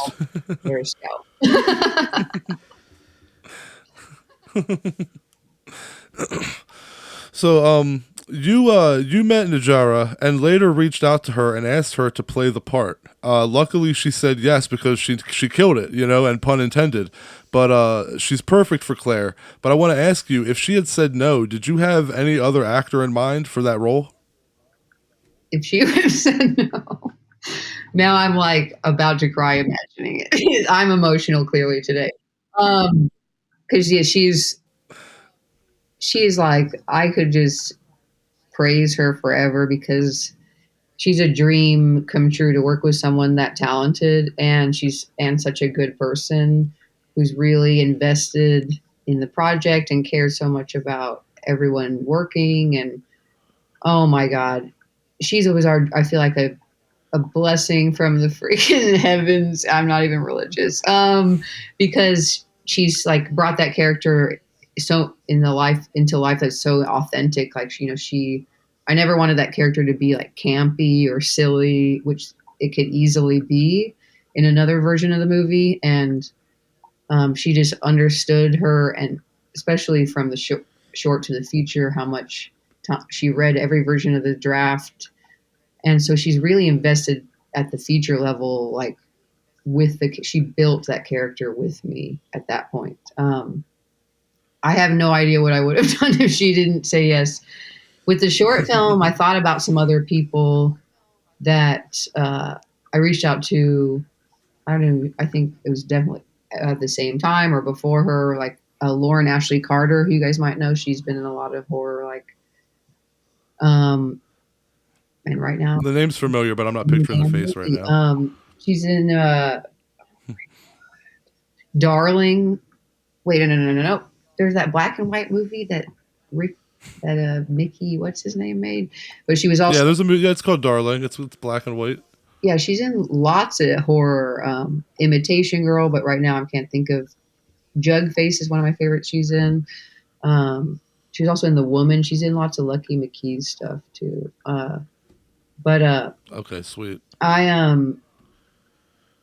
At first, actually, with Najara, I saw her in Contracted, which I feel like she's incredible in that movie. And then I was worried when I first thought about her for the role. I was like, is she too beautiful for the role? And I was like, what does that even mean?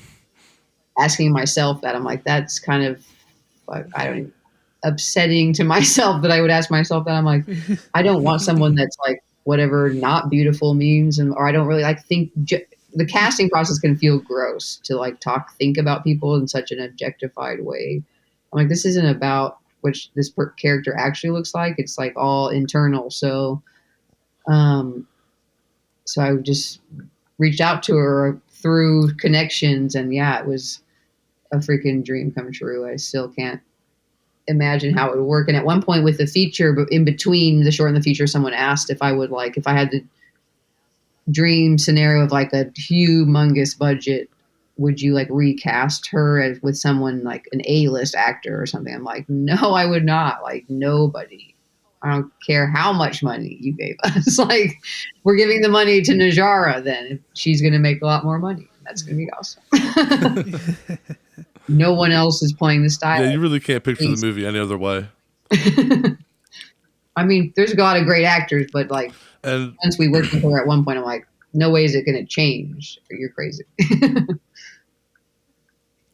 Right. Well, Najara isn't really a hairstylist, so before the movie began filming, she actually learned how to cut hair by watching YouTube videos and practicing on her friends and mom. So I wanted to know, was there anything that you had to practice or do to prepare for the film because you had never done a feature film before?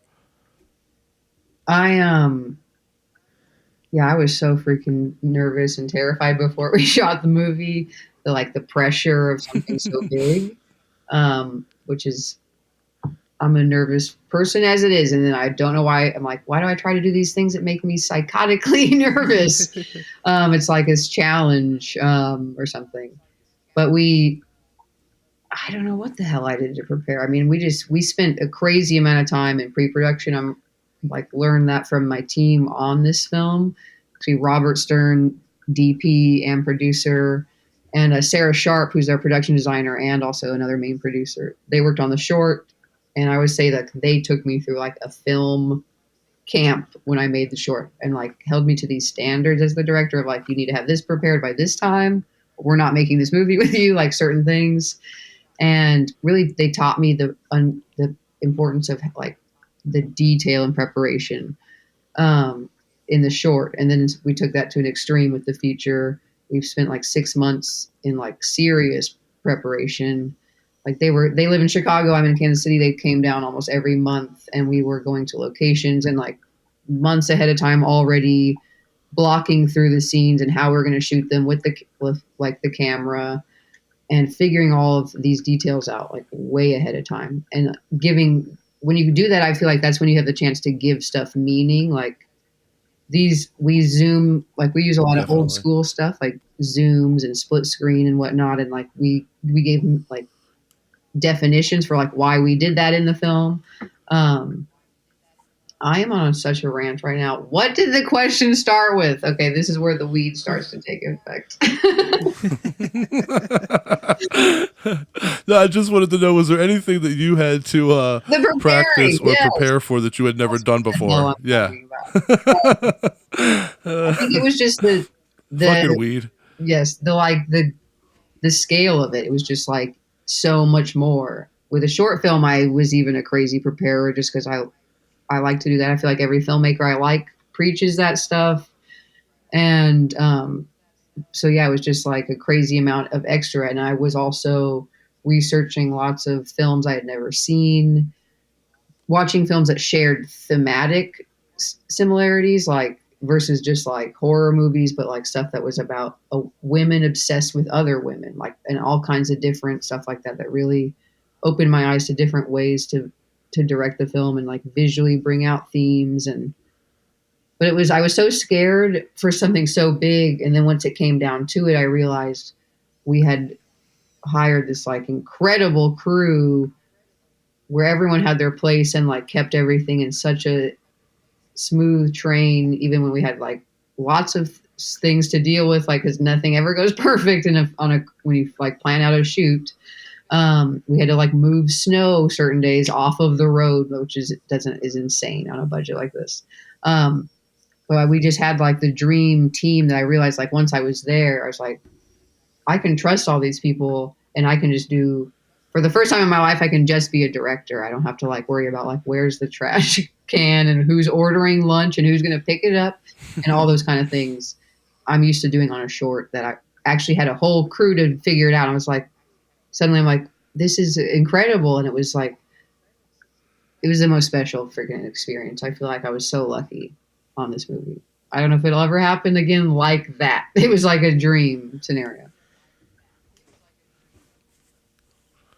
Right. Well, you said that it was never intentional to have an all-female cast. It just happened organically, and it's. I think that's awesome that you weren't pushing some agenda and that the story just called for women, so it starred women.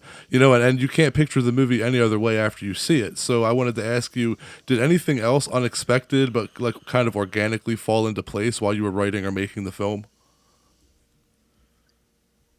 Yeah, it connected to that. I realized, well, that kind of to me was just because I always envisioned that Claire, you know, envied other women, other people she saw herself in, and that's really kind of where that came from. But something I realized in reactions to the film was that we kind of always have like men in the corners of frames and stuff, and that was never something like we consciously did. And I was like, that's a really cool thing that happened, and its connection to stuff. Mm-hmm. But yeah, it was interesting as it didn't even dawn on me until I was like looking at the script like a producer would and just breaking it down and in like how many characters are in this movie, and I was like, oh wow, our biggest male role is Charlie, the groom to be of Bria Grant's character. And he's not in very many, he doesn't even have that many scenes, but he has an epically huge moment. I was like, I need a great actor for this scene, for this guy. And but it's not a huge role, and I felt bad. I was like, I wish the role was bigger for someone like this good, but it is what it is. But yeah, I think that's really the biggest one. Or it's a lot of the surprises to me have been the reactions to stuff, and then it's kind of been personally revealing or realizing like how much I put myself in the film in ways I'm like, oh wow, like a lot of people have talked about the anxiety in the character and relating to it, and I was like, I knew she was an anxious character and awkward and stuff, but I had no idea how much people were going to personally connect to it, and I was like, wow, I really put my anxiety all over her, and people like are seeing, and that's kind of cool. That's not that anxiety feels great, but it's great for people to connect and we all to like understand each other in a way through something so extreme. And you had mentioned like doing the split screen, and I wanted to ask what made you decide to do that versus cutting back and forth. Like I feel like a lot of movies would do that, but I really kind of did like that split screen that we'd see both of them as they're kind of, I mean, even just texting to each other. It it all like became inspired by, it was not planned in the script phase or anything. I was watching some movies, like I said, with similar themes, and I was watching um, Sisters by Brian De Palma, who De Palma is like a split screen uh, person. Uses it almost all his films, maybe. Um, but in Sisters, if you guys haven't seen it, there's an opening. It's about like these. Oh yeah, Sisters is They awesome. were conjoined twins at some point, and they're separated. But anyway, there's an opening sequence where um, that's all told through split screen, and it ends with this like split zoom. So like one side's coming in and one's going out, and it reveals kind of how close these two things are actually to each other. Where you think they're happening in totally different maybe places, but they're actually in the same place. And I was like, what a cool way to like reveal something like this lead up to the final split being like, now we're in the same place where we started in different places. And I just like, it was like I saw that sequence and I'm like, oh my God, that's so cool. Like we could do that in the movie and it's already like written to happen like that. And I like am texting my DP Robert. I'm like, what if we do split screen in the movie? Like, I'm like, he's going to think I'm crazy and like not like this idea maybe. I'm like, I feel like it would make sense in so many spots. And because yeah, through that whole sequence where we do it, I was hoping to show like these two characters, Claire and this woman that she essentially like thinks is perfect and admires their days like side by side, how they're the same, how they're different. Um, and they do it, spoiler alert, end up in the same place through like a total rip off of that split Zoom thing, which we didn't which I love. There are mistakes in it. Go ahead and watch it in slow motion. I don't care. But so excited to do it. And then actually, like, there's a connection to then a more modern thing, Euphoria, the HBO show that's freaking trendy as all hell. I love that show, and it's so like visually beautifully shot. It's incredible from like a cinematic standpoint. And they have split screen in the first season, and there's lots of texting because it's modern and it's all like teenagers. And the way they dealt with the texting, I really liked how simple it was, like just like subtitles versus like all techie looking bloops that look like you're on a phone. And I thought it was cool that they were showing like a conversation on text through a split screen and showing the reactions to it, like the emotional side of it versus just showing phones. And that there's also a sequence in Euphoria where there's two characters texting through split in different locations, and then they end up in the same room and the split disappears. And I was like, it's another way of like bringing two people together through that. And I was like, both things, I'm like, this is so cool. And it shows that you can do it in a modern thing. And it also recalls like this retro vintage look. So it's a whole thing. And I just was so inspired when I saw it. I was like, it was like we were meant to do this, but we didn't know till I saw this movie. I was geeked out when I was preparing for this movie. Well, you said that. Sorry, you said that. I'm sorry to hit you with a deep question while you're high, but I just wanted to ask you this. You said that killing is procedural for Claire and not enjoyable, and I just wanted to know from the writing aspect of that, where did the ideology behind that come from? Well, it's always was my thinking that with Claire that her objective was that she wanted to feel how someone else feels. She's so desperate to just like experience life through someone else's eyes because she just, I think, feels so lonely and almost like empty. Like she doesn't understand herself she doesn't really have an identity that she understands or has any confidence in. And so she so badly wants to feel what someone else feels that she has this absolutely psychotic, extreme way of trying to do it by wearing their hair. But so I feel like for her, it's really that end goal, and that's what she needs is when she gets to take the scalp home and wear it. And so it's like she just knows that the killing part is something that she has to do to get to that place. So as morbid and messed up as this sounds as I describe it out loud, oh my God.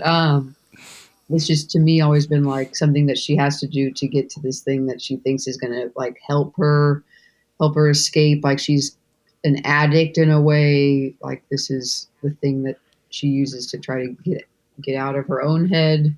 And so I guess it's kind of comparable to like the fucked up stuff that an addict might do to get the money they need to get the fix. And so it's like metaphorically like that. But what I read a lot about serial killers and it's like psychology when preparing for this. I'm like, in a lot of ways, she's not realistic. And I had to accept that, like psychologically, because it's also so metaphorical what she's going through. But yeah, it's, to me, that's just, she's not like blood hungry. It's just that she wants this thing from the person, and she's like, well, this is what I have to do to get to that point. That's why we decided not to show a lot of that, because it's not about that for her. And to me, the whole movie is about trying to put you in her shoes and her perspective. And part of the reason why the film for me is about her like spiral out of control. That first kill is like how she normally does it. It's in control. We don't see the bloody mess. And then, but in this film, she's totally like goes off the rails and it's no longer working. And now she's killing in messy, unplanned ways. And so we start to see some of it. And that was kind of the idea. Like now we're seeing her as a psycho by the last kill. Spoiler, it is yours truly. But like this one will be really gnarly and they all like visually are a metaphor for what's going on in her head and how like much she's disassociating, and there's no longer like this is just like we're going downhill and there's no coming back from this. But yeah. I mean that works. I thought that being in Claire's head was one of my favorite parts of the film, and when you said that, I just kind of was like, I want to ask her what the ideology behind that was, because it's very, very interesting. And I also wanted to ask you, how did it feel to die on screen in your own movie? Because you did too good of a job. It was uncomfortable to watch. Thank you. It was so fun to do it. It's like a dream come true going back to like as a little kid. I could never have imagined. But it was also like really challenging. When you introduced me as an actor, I'm like, oh gosh, I can't even call myself that without laughing a little bit. I get very camera shy, and I'm just not very a fan of really being in front of the camera. I like really customize that situation to see like, it was like a huge challenge for me. Like, can I do this? Because I have like just totally froze up before when I've tried. And I was like with this team that I know so well. They're like family.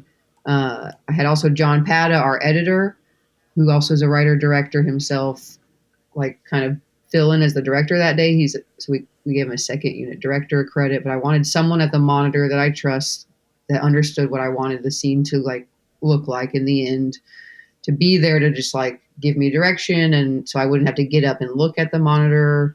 I also didn't want to let myself do that, then I'd be looking at the wrong stuff, because I'd just be vain and be like, I look stupid in that shot, let's redo it.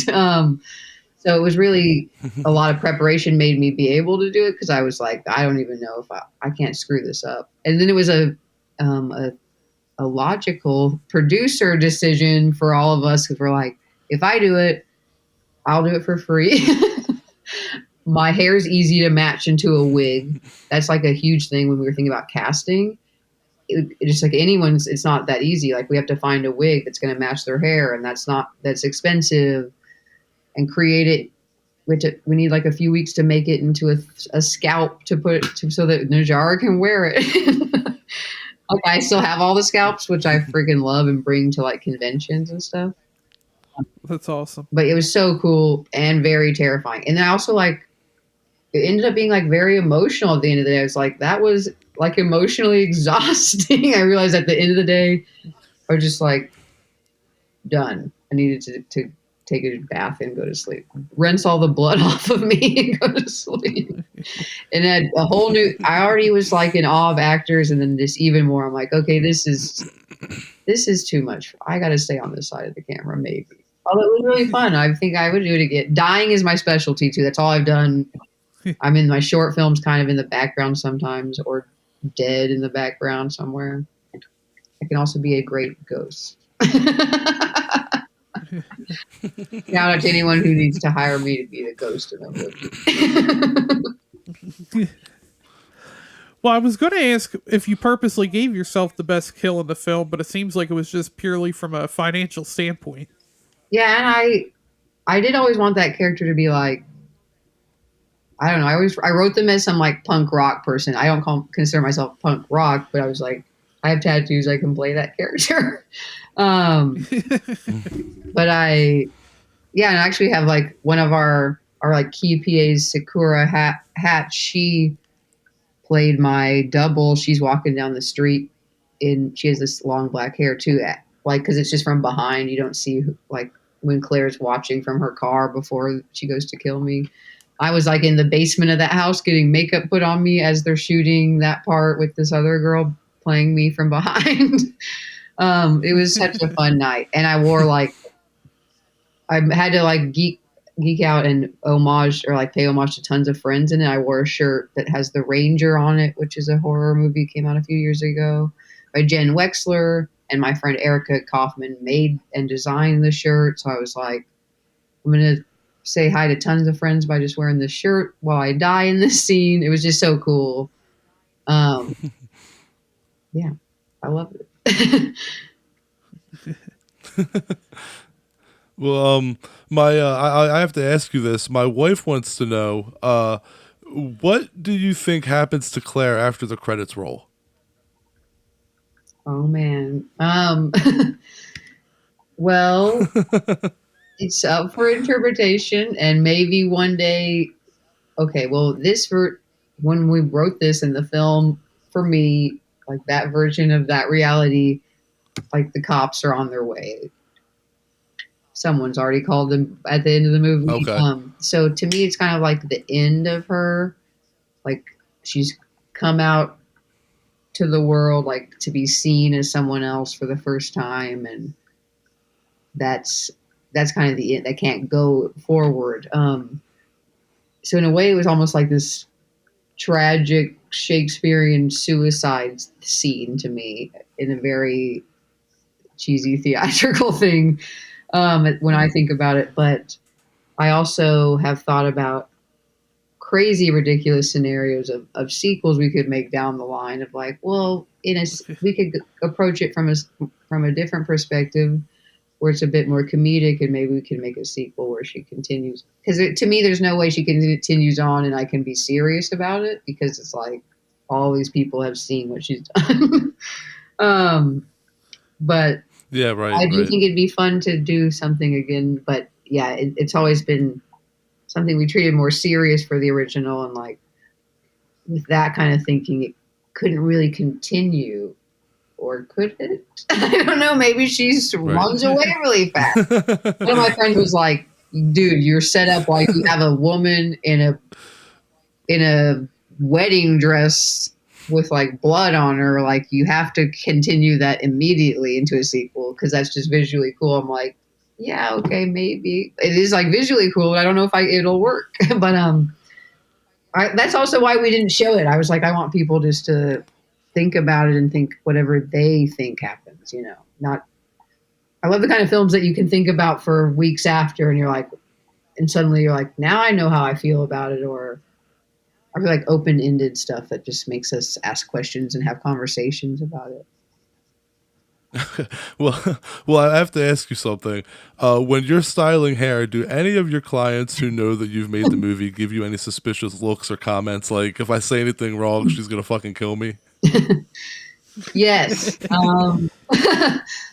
I feel like that happens all the time now, in joking ways. Or I will say something to people who haven't seen it, and they're like in there, and they're like the only person in there, and I'm like, you're probably happy you haven't seen it, because you'd be especially scared right now as the only person in here with me. Like that's where the idea came from. Like it happens all the time that you're left like the last person with the client. But yeah, people will make jokes like they're not going to take wine from me or whatever. But I love it. I'm like, I don't know if I've scared anyone. A few people have made some faces because I have some newer clients that don't know me as well yet, and they don't realize that I'm like, it's hard to say, like I'm in the middle of doing their hair. I'm like, they're like, what's it about? I'm like, a hairstylist that kills people. And they're like, what? That's actually hilarious. I should like film these reactions and put them on something. I fucked up. Now you did say you were writing on or you had a project you were writing. Do you have any other projects coming up? I wish I had something sooner as far as a director. I have another thing that Eric Stoles, my collaborator, another writer, has written for me to direct. That's in like great shape, but we still have to try to see if we can get it made. But I have a film that I'm helping produce called Black Mold that my friend John Pata wrote and directed. I mentioned he edited The Stylist.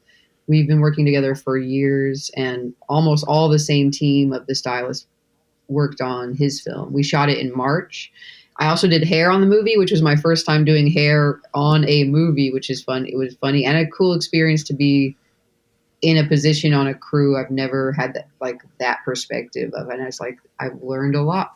I should try to work in every position, things I can't do, but I mean, to get that perspective. It's a psychological thriller horror. And we're hoping we'll start like playing festivals with it early next year.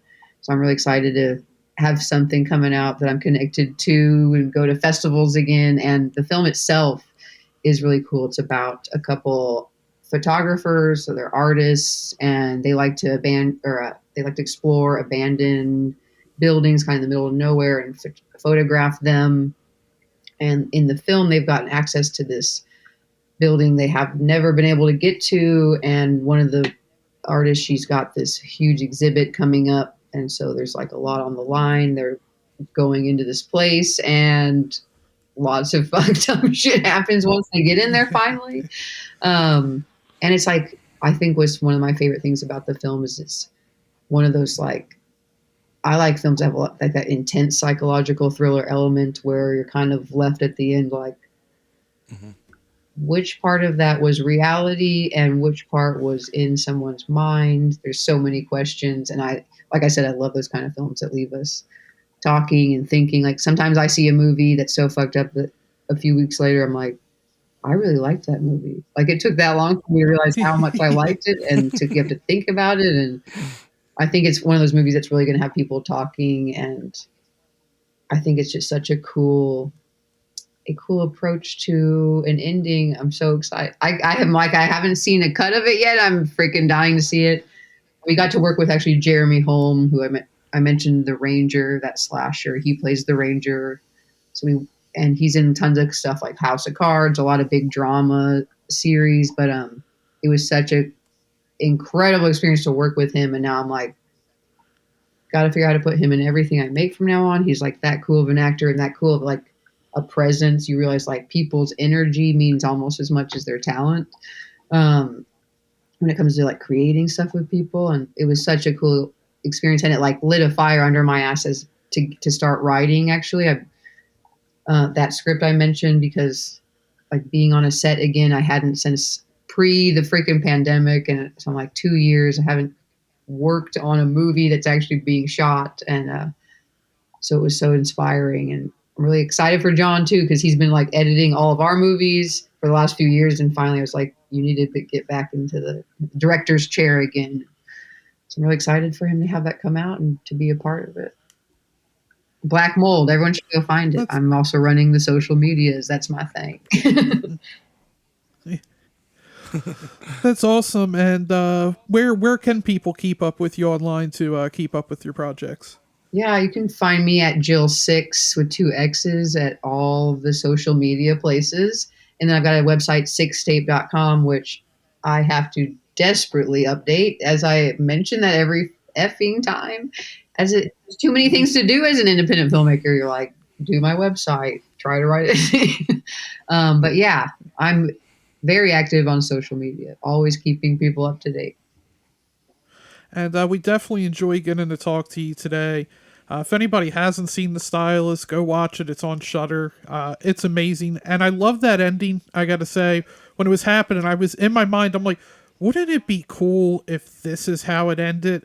And I'm like, yes, that's exactly what I wanted. Yes. Thank you so much for having me on, guys. Thank you, Joe. It was a pleasure. We really appreciated talking to you. Hopefully sometime in the future we can speak with you again about a future project you do. Yes, please. I got to get another movie made. I'm dying to. All right. Well, thank you very much. Take care. Thank you. Thank you. I appreciate you guys.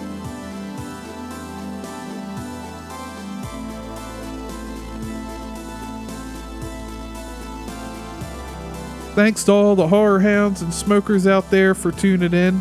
Thanks again to Jill for joining us today. And I really appreciate the amount of studying she put in turning that short into a feature. Like, that was a lot of different things she talked about that she was studying. I don't know that I do that much homework. It's probably why I ain't making movies. Probably that and a whole other handful of reasons.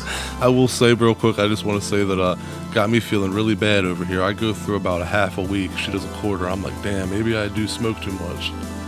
Well, maybe. Probably. Will that change? Anyway, we'll finally have that Ruth Paxton interview for you next week.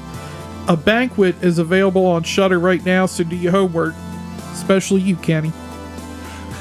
So anyway, follow us on social media. High on Horror 420, Facebook, Instagram, Twitter, TikTok, Friendster, MySpace. What else are the old ones I can't think of? LinkedIn. I don't think we on LinkedIn. Anyway. Or you can email us at highonhorror420 so you can ask that puff ask. PPA all day. That'd be a long day of just answering questions. Anyway, you can also check out our website, highonhorror.com, sign up for our newsletter, get guest announcements and episodes sent directly to your inbox. And next week we'll be back to our normal schedule on Monday, so we'll catch you later. Bye, everybody.